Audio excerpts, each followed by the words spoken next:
Hea küll, Kusti, võtame selle mängu kokku. Ma alustan võib-olla hoopis sellise küsimusega, et jõuame mängu juurde võib-olla siis järgmisena, et oskad sa öelda, mis värk meil selle Pärnuga on, et mängud kipuvad alati nagu natuke võib-olla mingis mõttes isegi natuke liiga põnevaks minema. Oskad sa kuidagi seda seletada või on see mingisugune, ma ei tea, seletamatu fenomen?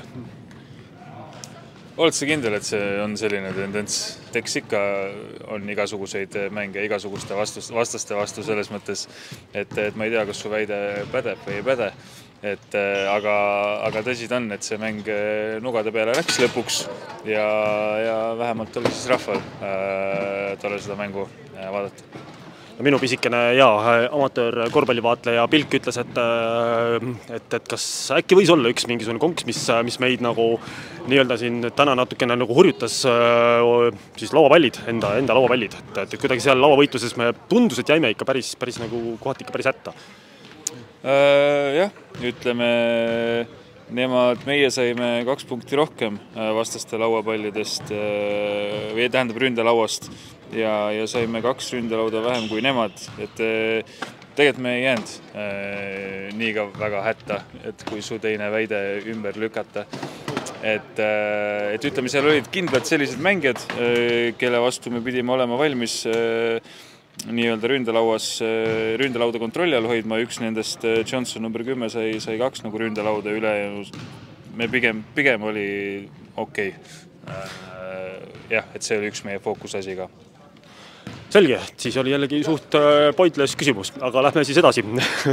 Võtame selle mängu siis kokku, et mis oli hästi, mis oli halvasti ja siis võib-olla kokku võtta siis ka see üldine siis karikaseeriate siis veerandfinaalide mängude üldülevaade ja mõtted ja tunded.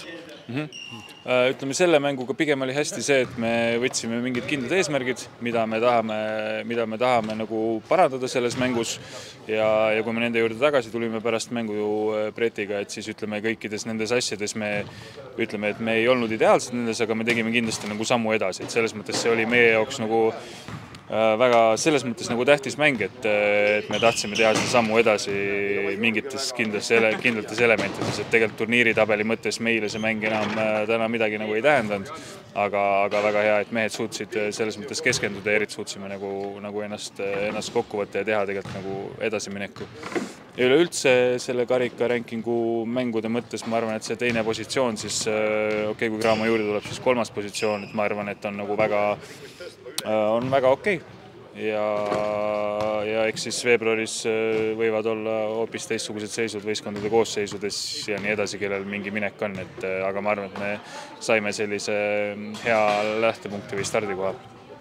Just nimelt, et karikamängud ei ole meil liiga hästi üldiselt läinud, et siit on tegelikult suurepärane edasi minna ja vaatame, mis siis veebruaris saama hakkab, eks ole?